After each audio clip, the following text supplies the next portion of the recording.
Bueno, entonces la primera norma base que debemos de tener nosotros muy presente es la norma 43 de 1990. ¿Qué es esa norma 43? Es la que le da vida, pues realmente le da vida a la norma 145 del 60, pero en esta norma 43 están compilando toda nuestra profesión contable. ¿Qué van a encontrar ahí? Que es la profesión de contador público, o sea, ustedes que están estudiando contaduría pública, que en la rama de la contaduría pública hay una que es la contabilidad, otra que es la auditoría, otra que es la tributaria, otra que es la de costos, pero en sí ustedes son contadores públicos, entonces nos van a explicar qué es eso de la contaduría pública, nos van a contar cuál es ese ejercicio que hacemos nosotros como contadores públicos, cuáles son nuestros deberes y cuál es nuestro alcance, quién nos está vigilando, es decir, cuáles son los entes que están con vigilancia y control de la contaduría pública, porque como profesión tenemos quien nos regule. Un tema muy importante y del que me gusta tocar mucho en este tema de los chats, que es el código de ética del profesional contable. Nosotros siempre tenemos unos pactos colectivos desde la universidad, en la casa, digamos, en donde vivimos, en la empresa y demás, pero entonces como contadores públicos también debemos de cumplir con unas condiciones, y esas condiciones parten de esa ley 43 y se llaman código de ética. También en esa ley van a encontrar ustedes cómo hacen la relación del contador público con los usuarios de la información, temas de publicidad pues que ya son más genéricos, cómo hace la relación del contador público con los terceros, el tema del secreto profesional y confidencialidad, que es básico para los contadores porque es que nosotros somos los que administramos el sistema de información, y en ese sistema de información está el corazón de todo lo que se maneja en una compañía, ¿cierto? Y bueno, y relación del contador con el tema de sociedades y el Estado. Entonces, ¿qué es importante que tengan en cuenta ustedes?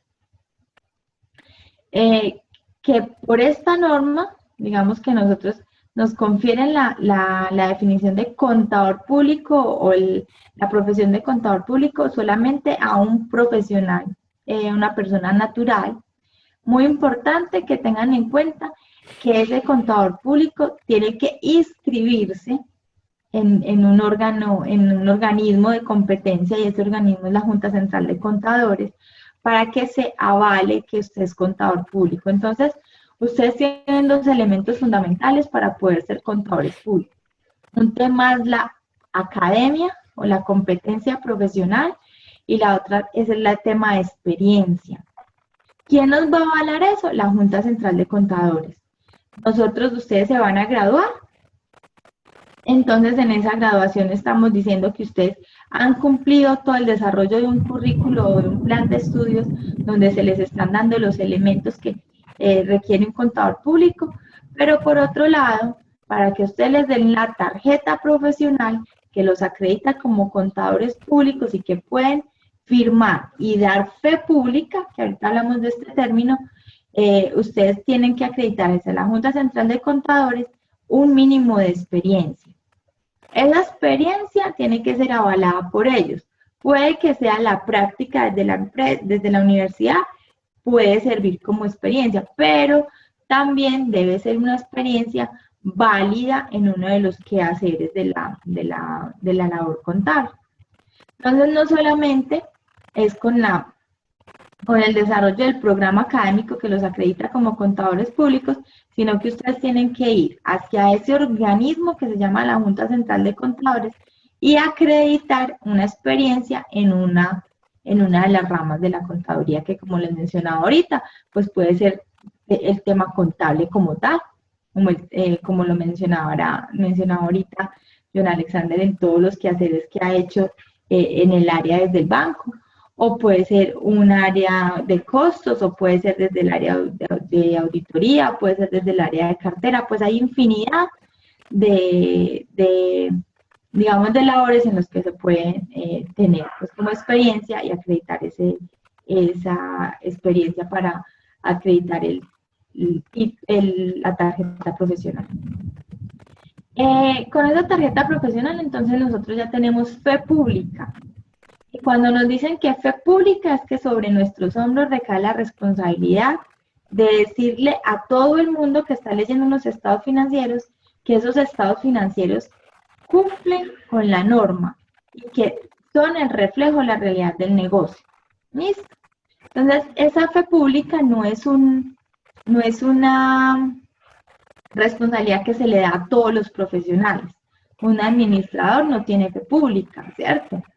Lo tiene escasamente un notario cuando firma todos los documentos de la notaría. Pero nosotros sí tenemos una condición muy importante cuando estamos firmando. Por lo que decía ahorita John Fernando, las declaraciones de IVA cuando yo soy importador o exportador. Cuando una persona, un contador público está firmando eso, es que le está diciendo al Estado, mire señor, esta empresa está haciendo unas exportaciones y con esto tiene unos saldos a favor que usted tendrá que devolverle. Entonces el Estado le tendrá que dar a ellos una plata, pero tiene que estar avalado y registrado. ¿Listo? O cuando ustedes abren, si quieren comprar acciones de cualquier empresa que está en venta, por ejemplo, Bancolombia tuvo alguna suscripción de acciones en algún momento, Isagen y ya las volvieron a recoger, pues ahí usted encuentra los estados financieros firmados. ¿Por quién? Por el contador público que los haya hecho, por el representante legal y por el revisor fiscal. Que puede ser una empresa o puede ser una persona natural. Pero entonces miren la importancia que nos dan a nosotros y que depositan en nosotros para ese tema de la fe pública. ¿Listo? Ustedes ya saben, ¿qué es un contador público? Es una persona natural que acredita bajo competencias académicas y experiencia laboral el conocimiento del tema y que tiene la responsabilidad de dar fe pública.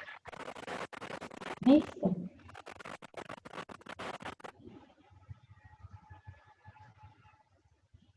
Vamos a hablar entonces del código de ética. El código de ética del contador, que está en esa ley 43, habla de 10 principios, les digo yo.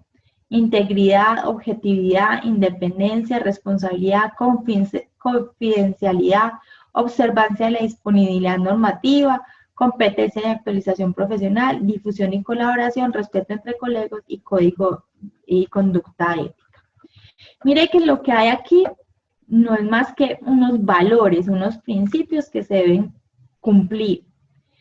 El tema de la confidencialidad, que hay un capítulo específico para eso, les decía yo ahora, ustedes son los garantes de ese sistema de información. Por sus manos va a pasar toda la información de costos, de ventas, todo el tema de impuestos, todo el tema de quién me debe, a quién le debo. Entonces, todas las transacciones que se dan en una organización van a estar ahí. En el tema de costos, por ejemplo, que es uno de los temas más sensibles, uno ya sabría cuánto vale producir un producto, cuánto vale prestar un servicio y a cómo lo están vendiendo. Entonces, inmediatamente uno conocería la utilidad de esa compañía. O, por ejemplo, uno sabría cómo le están prestando a la compañía. Entonces, uno tiene que respetar esa información a la que tiene acceso y saber cómo usar esa información, ¿cierto? Entonces, miren que lo que nos están haciendo es un llamado a nosotros los contadores a que seamos responsables con ese manejo de la información que tenemos. Porque cuando sean los contadores, van a tener el acceso a toda la información de la compañía, ¿cierto? Objetividad, por ejemplo, cuando ustedes tengan que ser revisores fiscales, cuando ustedes tengan que avalar la información que hay en esas compañías, cuando tengan que auditar las compañías y cuando tengan que decir, listo, entonces estos estados financieros están bien presentados o no están cumpliendo con la norma. De ser objetivo y no dejarse llevar por elementos de juicio, Por ejemplo, dicen que cuando uno es objetivo tiene que tener criterio y digamos no pasar al amor o al odio profundo, ¿cierto? Ah, porque es mi amigo o porque es mi enemigo, yo voy a tomar una decisión que va en contravía de lo que es la norma. Entonces, ¿qué es la objetividad? Es buscar la claridad y la veracidad en todo lo que usted está haciendo. Y así todos los elementos que tenemos acá, miren que son más de valores y principios que debemos tener en cuenta. Por ejemplo, el tema de competencia y actualización profesional. Miren, muchachos, y ustedes que ya llevan mucho tiempo trabajando, ¿cierto? Esto es solamente, o sea, la carrera solamente le va a dar a usted unos elementos, pero usted a partir de que se gradúe va a tener que seguir estudiando. Por ejemplo, en el tema tributario, se hacen cada vez reformas. Ahorita, esta semana sale una reforma tributaria, hay que volverla a estudiar, hay que volver a ajustarla. Por ejemplo, para nosotros, los que nos graduamos ya hace algún rato, todo este normas internacionales nos tocó volver a estudiarla, ¿cierto? Porque a nosotros no nos tocó que nos lo enseñaran desde la universidad. Entonces, siempre, siempre, siempre el contador va a tener que tener una actualización permanente, permanente, a través de cursos, a través de diplomados, a través de autoestudio, a través de diferentes fuentes, pero desde el código de ética nos están diciendo a nosotros, con lo que ustedes aprenden en este momento no se pueden quedar. Ustedes tienen que constantemente estar actualizándose porque las normas y todas las estructuras de cada empresa pueden estar cambiando. Entonces usted tiene que estar a la vanguardia de eso. Entonces los invito pues a leer el código de ética, está en esa ley 43, además pues de toda la ley, porque esa es la que nos da a nosotros el fundamento. Ahí en esa ley también van a encontrar entonces quiénes son nuestros entidades que nos vigilan y nos controlan, que es la Junta Central de Contadores, como les dije ahora. La Junta Central de Contadores es la encargada de darle a usted la tarjeta profesional, de acreditarlo a usted como contador público, pero también es esa entidad que a usted lo sancionaría en un momento dado.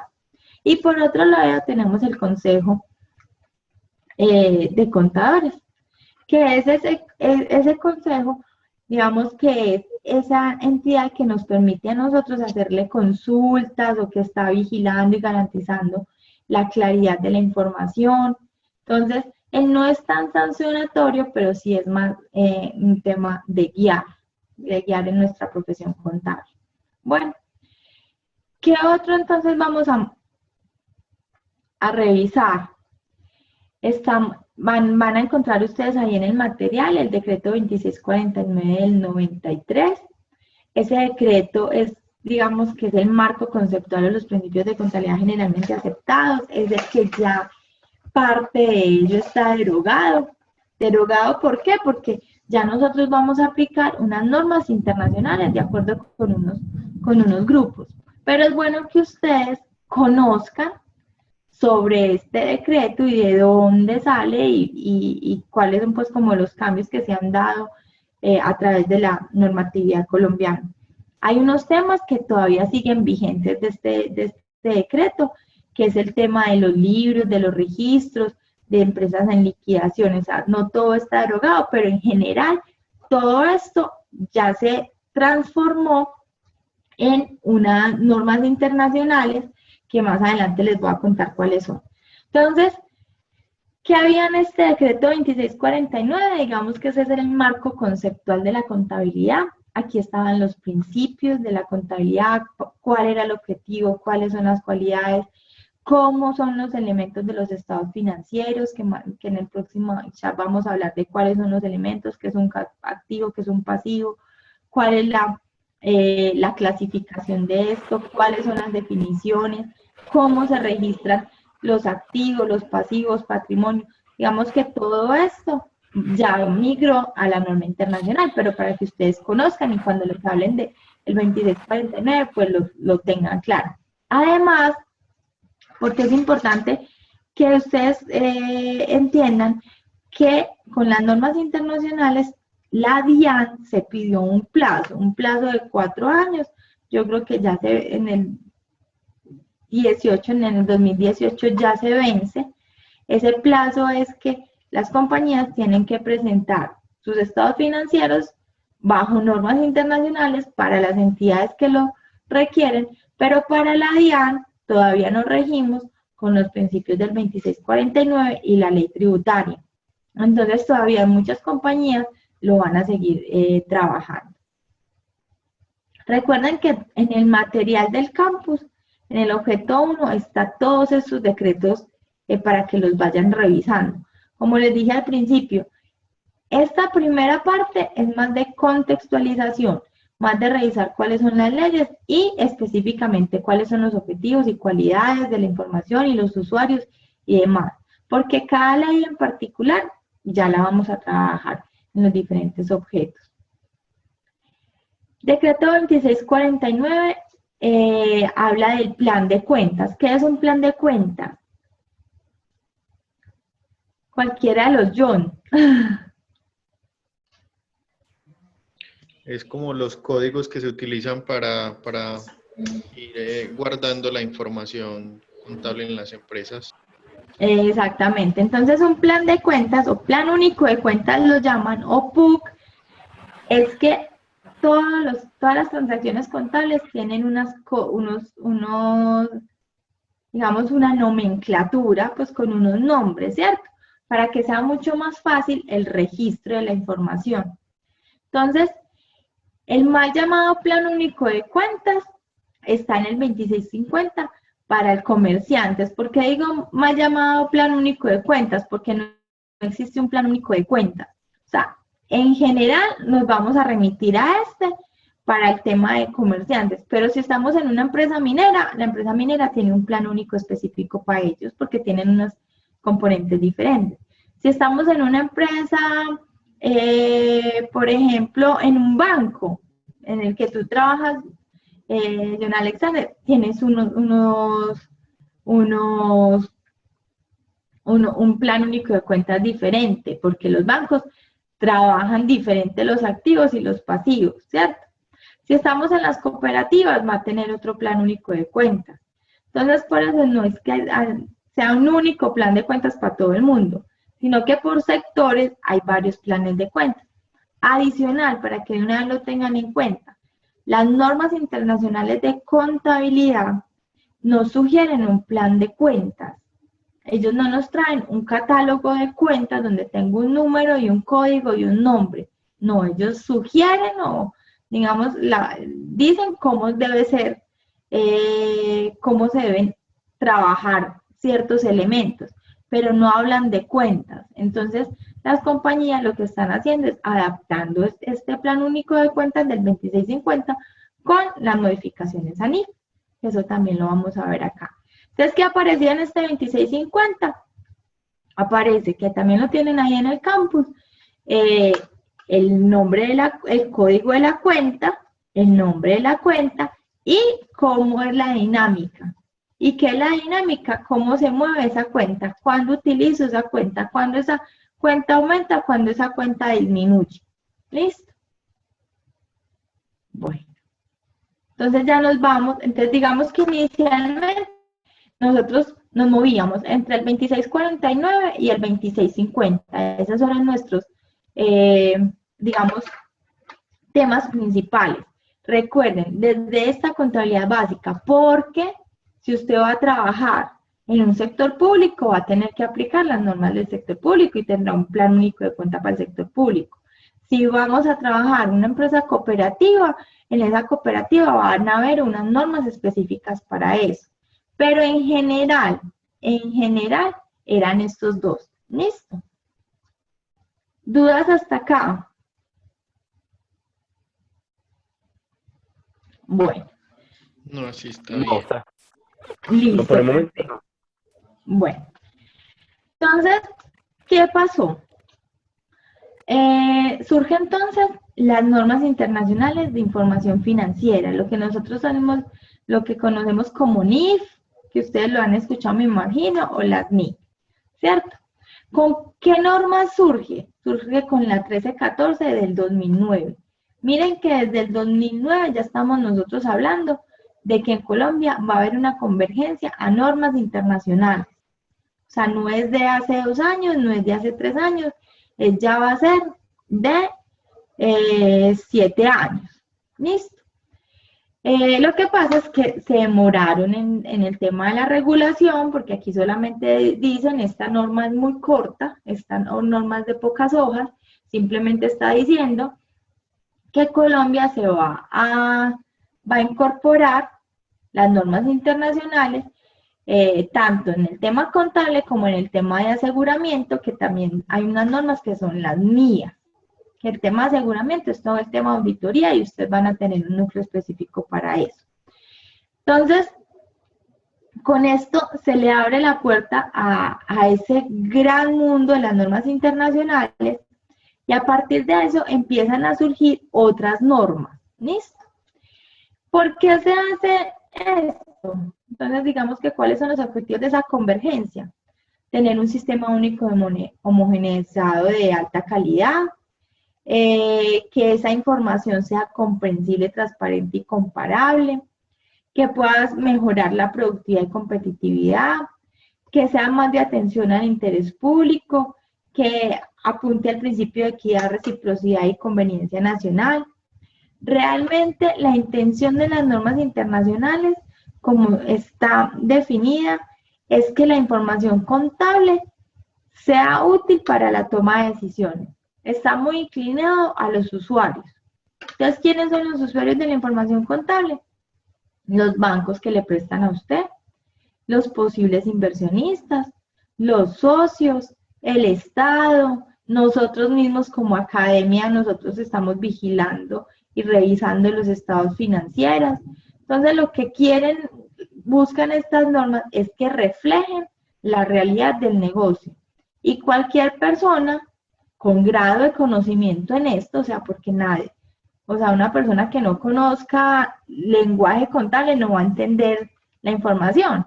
Por eso es que John Fernando dice que ya sabe leer los estados financieros, porque él aprendió ese lenguaje y ya entiende los estados financieros. Entonces sí hay que tener un grado de conocimiento. Pero con ese grado de conocimiento yo pueda tomar una inversión ¿de qué? De invertir, antes de desinvertir, de comprar esa empresa, de aliarme con ellos, de prestarles plata, ¿cierto? Entonces, ¿qué buscan esas normas internacionales? ¿O cuál es la esencia que nosotros nos hagamos convergencia a eso?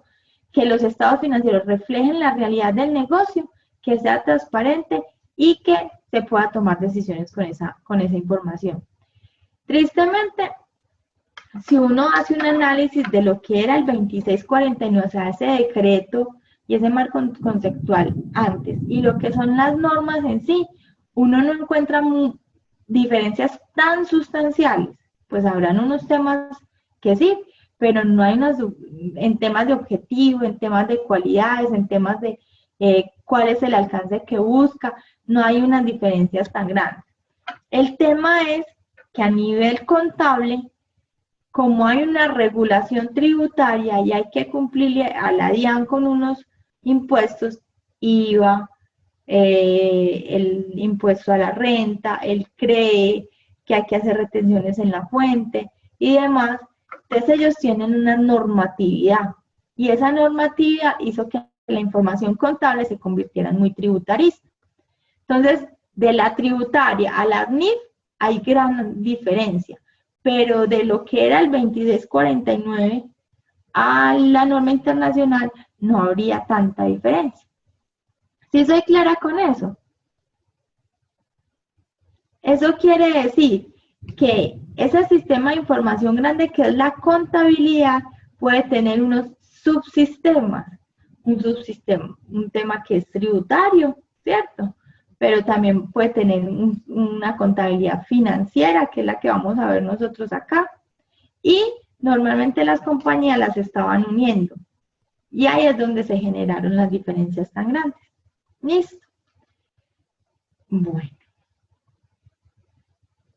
Estas fueron normas que se expidieron después, pero entonces yo les voy a contar digamos, las más importantes. Entonces, en Colombia se vio esa convergencia, pero a todo el mundo no lo midieron igual.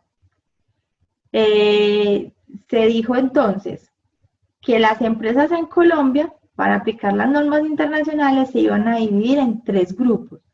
Grupo 1, Grupo 2 y Grupo 3. Para cada grupo surgió un decreto. Ese decreto era el que recogía cómo aplicaba usted las normas. ¿Listo? El grupo 1 aplicaba el 2784 del 2012, grupo 2 el 3022 del 13 y el grupo 3 el 2703 del 2012. El año pasado, como toda esta información estaba tan dispersa en tantos, digamos, en tantos decretos, salió el decreto único reglamentario.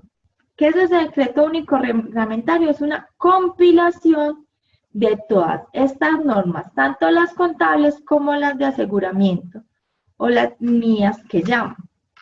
Y esos decretos fueron el 2420 del 14 de diciembre y posteriormente salió el 2496 del 23 de diciembre del mismo año. Eso pues es un tema reciente. ¿Qué hizo eso? Compiló o resumió en un solo sitio la información de las normas internacionales y las normas de aseguramiento. Listo. Entonces, si usted va a aplicar las normas internacionales, ya no es necesario que se remita a estos decretos, sino que se puede remitir, por ejemplo, si usted es grupo 2, ya vamos a ver quiénes son grupo 2, se remite al 2420 y ahí va a encontrar el anexo 2 con todas las normas. Si ustedes miran en el campus, ahí los tengo, ahí están referenciados, estos decretos son de 1000 páginas o 2000 páginas. Recuerden que lo que vamos a ver es cuál es la normatividad y saberla buscar y saberla ubicar. Y en el transcurso y desarrollo del núcleo vamos a ver específicamente unas normas que estarían incluidas ahí. Entonces no quiere decir que esta semana se tienen que leer las 1000 o 2000 páginas.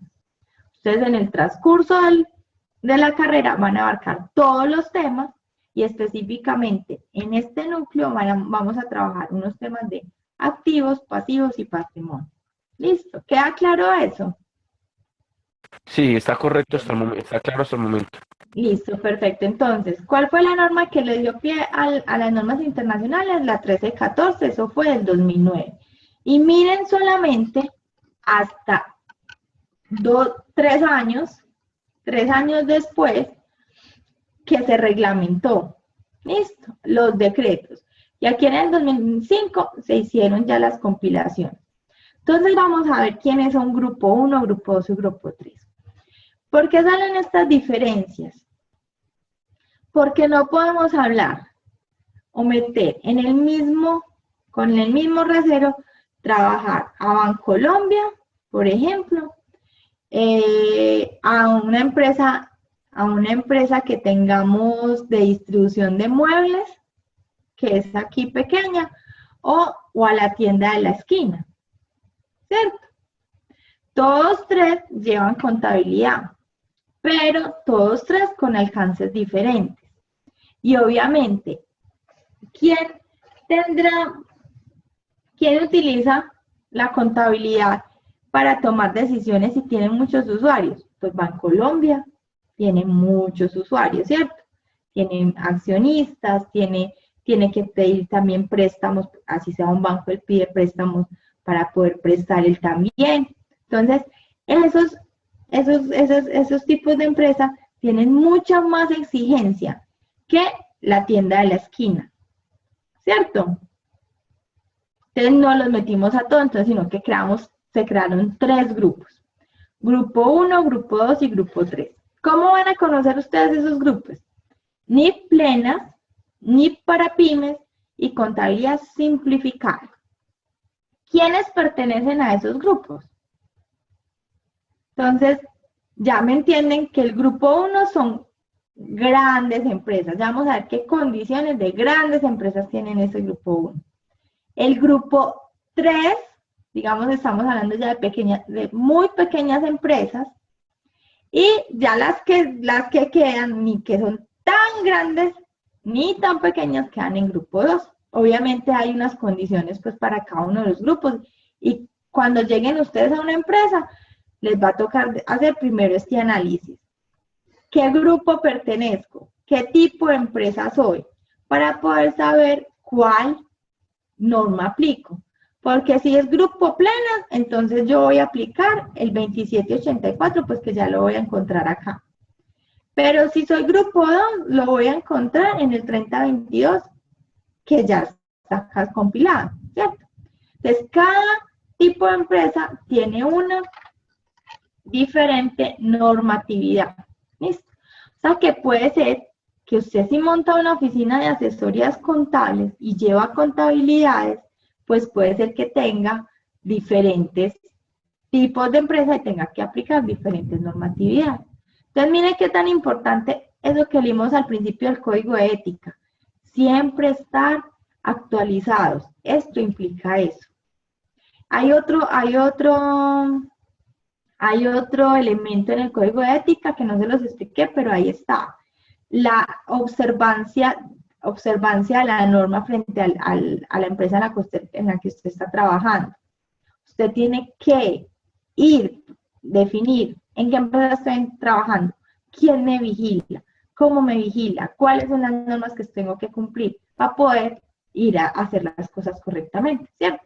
No es lo mismo trabajar para una empresa que tiene transporte, es transporte municipal, Bello, Medellín, Bello, que está regida por unas normas, a decir que yo trabajo para un banco que es de la Superfinanciera. El otro es del Ministerio de Transporte y va a tener unas obligatoriedades y va a tener que presentar unos informes y demás. Y la otra es la Superfinanciera, que va a tener otro tema. ¿Listo? Entonces volvamos acá. ¿Cuántos grupos hay? En las empresas, digamos, no públicas, porque para el tema público también hay otros grupos diferentes que más adelante se los voy a mencionar. Entonces, el marco normativo aplicable es las NIF plenas. ¿Qué quiere decir las NIF plenas? Que son unas NIF full, también las van a encontrar. ¿Quiénes aplican estas NIF plenas o full? Las empresas más grandes. Entonces, vamos a decir, son emisores de valores, entidades y negocios fiduciarios que tengan valores inscritos en el Registro Nacional de Valores e emisiones. ¿Listo? Son entidades y negocios de interés público. ¿Qué quiere decir para la norma internacional ese tema de interés público? Que captan dinero del público. ¿Listo? No es que sean de beneficio público, porque entonces podríamos hablar de otro tipo de entidades. No. Esto de beneficio, esto de interés público, es que captan, manejan o administran recursos públicos. Entonces, aquí plenamente están ¿quién? ¿A quién identificamos acá? Los bancos. Los bancos. Entonces, cualquier banco, grande, pequeño, mediano, va a tener que trabajar grupo 1. ¿Y por qué va a tener que trabajar grupo 1? Porque es que los bancos trabajan con el dinero de otros. Ese es su negocio, ¿cierto? Entonces ellos sí tienen que mostrar y cuidar muy bien todos los recursos. Y realmente, si ustedes recuerdan un poquito, pues como el tema, las grandes crisis financieras se han dado en el sistema financiero. Quiebras y demás han sido el sistema financiero. Entonces, entidades que no están en el literal anterior, o sea, todas las que tengan negocios fiduciarios, emisión de valores, es decir, que tengan acciones que coticen en bolsa y demás, son grupo 1. Pero, que cuenten con planta, pero si no están en estos dos, pero es una empresa que tiene más de 200 empleados o un total superior de activos de 30.000 salarios mínimos mensuales vigentes, y que además de esto cumpla con estas dos condiciones, también puede ser grupo 1. De ser subordinaria o sucursal de una compañía extranjera. Es decir, que usted sea una filial de una compañía extranjera. ¿Listo? Esa es una. Ser matriz asociada o negocio conjunto. Es decir, Nutresa. Nutresa tiene varias empresas, ¿cierto? Ya, eso hace que todos los del grupo Nutresa tengan que ser grupo 1, es decir, que seamos parte de un grupo. Y que realicen importaciones, exportaciones que representen más del 50% de las compras o ventas de la compañía. Entonces, en el caso, por ejemplo, de John Fernando, tendría que mirar si tiene más de 200 trabajadores o tiene más de estos activos. Y porque tú estás haciendo importaciones, pues importaciones, ¿cierto? Y muy Sí, correcto, seguramente, importando en este momento. exacto, y muy seguramente las importaciones son más del 50% del... Correcto, sí. Pero tienes que revisar si tienes más de 200 empleados o tienes más de 3.000 salarios mínimos legales vigentes. 30.000. No, entonces no, Excelente. no, ni los 200 ni los 30.000, porque eso harían. Eso es, hagámosla, eso es, bueno, ahí les dejo la cuenta, casi 700 está el salario mínimo. 7 por 3, 21, como 2.100. Entonces miren que son empresas pues muy grandes, ¿listo? Sí, no. Entonces no Listo. quiere decir que como yo soy importador, yo ya estoy en grupo 1, no, tengo que analizar pues bien como el tema. ¿Quiénes sí están ahí? De entrada, todos los que tengan acciones, o sea, una compañía de acciones, o sea, todos los que están en bolsa de valores entran a grupo 1, o sea, grupo pleno. Todos los que capten intereses del público, grupo pleno. Y ya hay que hacer aquí un análisis de empleados activos y estas otras connotaciones de si trabajo con extranjeros, si hago parte de un grupo, o de un consolidado, o de una agrema, sí, se llama grupo, y si tengo importaciones, exportaciones. ¿Listo? Grupo 2. Entonces, dice, entidades que no cumplan ni con el grupo 1 ni con el grupo 3. Entonces, por eso yo les decía, o analizamos las más grandes o analizamos las más chiquitas, porque el resto queda acá. Entonces, ¿quiénes son los del grupo 3? Que son contabilidad simplificada. Incluso, es mucho más sencilla de la que llevaban. Esa es la conclusión. Es mucho más sencilla la normativa que se les aplica ahora que la que estaban llevando. ¿Quiénes entonces son? Aplica esta NIF las empresas que cumplan la totalidad de los siguientes requisitos. Entonces, contar con una planta de personal no superior a 10 trabajadores. No superior a 10 trabajadores, o sea que tienen menos de 10. Poseer activos totales, excluida la vivienda, pues activos de la empresa, inferiores a 500 salarios mínimos legales vigentes. Más o menos esto 294 pues para estos años. Y tener ingresos anuales inferiores a 6.000 salarios mínimos legales vigentes. ¿Listo? Entonces, quienes cumplan con esto se pueden ir para contabilidad simplificada. El resto sería grupo 2 que aplica ni pymes. ¿Listo? Entonces, recuerden, grupo 1, grupo 2, grupo 3, ni plenas, ni pymes, y contabilidad simplificada. ¿Dónde encuentran todo el detalle de esto? Pues en este decreto 2420 y en el 2496. ¿Listo? Ahí encuentran toda la regulación para trabajar cada una de esas empresas. Bueno. Estos son como las fechas que se dijeron para trabajar las compañías. Entonces, grupo 1 y grupo 3, la fecha de aplicación es 2015. Nosotros vamos a trabajar con algunos estados financieros que ya están bajo NIF, porque las empresas que cotizan en bolsa muestran toda la información en su página. Entonces nosotros podemos ir a consultar balance, estado, resultado de esas empresas.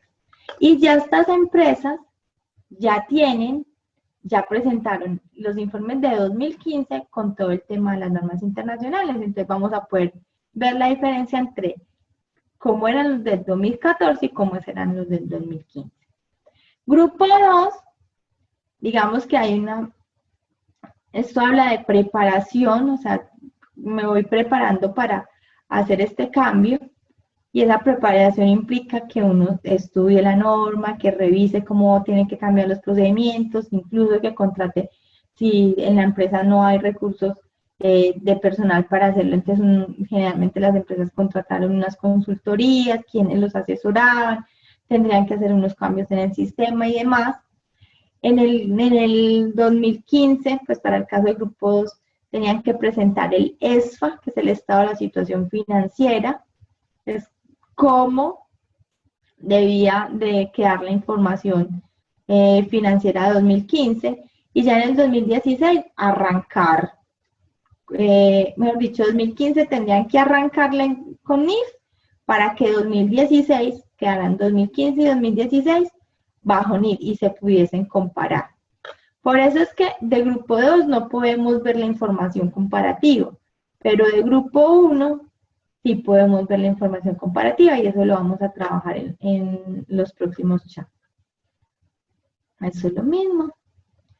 Si bien nosotros en este núcleo no vemos nada del sector público, porque ustedes tienen un núcleo que se llama contabilidad de presupuesto público y ven todo esto, ya la norma permeó el sector público y se crearon también unos grupos, Grupo 4, Grupo 5 y Grupo 6, ¿cierto? Y cada uno tiene unas condiciones específicas. Por ejemplo, el Grupo 4 va a aplicar NIF plenas. Esto está pues en otros decretos. Generalmente son empresas que son del sector público, pero cotizan en el mercado de valores o captan o administran recursos del público. Grupo 5 va a aplicar NIF pymes, que no cotizan y no captan recursos, y Grupo 6 son más pequeñas. Entonces, para que tengan en cuenta que no todas las empresas van a ser Grupo 1, Grupo 2 o Grupo 3, de las normales que hemos visto. El sector público se va a regir por otras normas. ¿Listo? Bueno, aquí tenemos más información. Bueno, chicos, digamos que entonces la idea con este primer chat es que hiciéramos un recorrido por la normatividad. Ya hablamos entonces de la ley 43, que es la base para toda la profesión contable. Es muy importante que la lean y la estudian, porque ahí está todo el desarrollo contable. ¿Qué es un contador? ¿Cuáles son las actividades que puede hacer un contador? ¿Cuáles son los deberes que debe tener desde la fe pública? ¿Cómo va a ser la relación con otros contadores? ¿Cómo puede hacer la agremiación para hacer oficinas de consultoría? Y lo más importante, pues, el código de ética. Hablamos del 2649, hablamos del 2650, que es lo referente al plan de cuenta, la ley 1314, que es la que le da entrada a las normas internacionales, y en esa ley 1314, entonces, ¿cuáles son los grupos desde esa clasificados para la convergencia? ¿Cuáles son los decretos y cuáles son los decretos únicos reglamentarios? Es muy importante que estudien ustedes el marco conceptual de la contabilidad, pero ya la norma internacional como tal. Y que en este primer objeto ustedes entiendan cuáles son los objetivos de la contabilidad, cuáles son las cualidades de la información contable y cuáles son los usuarios de la información contable, que también lo van a encontrar ustedes en el desarrollo del material a base del núcleo, así como también en el texto guía, que igual voy a revisar porque no les está apareciendo en los ebook. Listo. ¿Dudas hasta acá? Por el momento no. Bueno, entonces a estudiar bastante, a revisar todo ese material, a revisar los capítulos del libro, texto guía, a revisar ese material. Recuerden que la idea no es que se lean todos estos decretos, pues porque esto en una semana no se lee, pero que sí entiendan qué son esos decretos y por qué surgieron esos decretos, y que entiendan cuáles son las empresas que deben retomar esos decretos para que en el momento que abordemos, estamos en una pyme, entonces vamos y referenciamos este decreto, estamos en una plena, vamos y referenciamos este decreto. Entonces es mucho de ubicación. Entonces recuerden que incluso a nosotros pues nos asimilamos un poco a los abogados en cuanto a toda la norma que debemos referenciar. Y no es saberse la norma, sino también saberla ubicar en este contexto. Muy seguramente más adelante ustedes ya van a tener pleno conocimiento de la norma y el artículo y no sé qué, pero por ahora es un tema de contextualización. Listo. Bueno, entonces los espero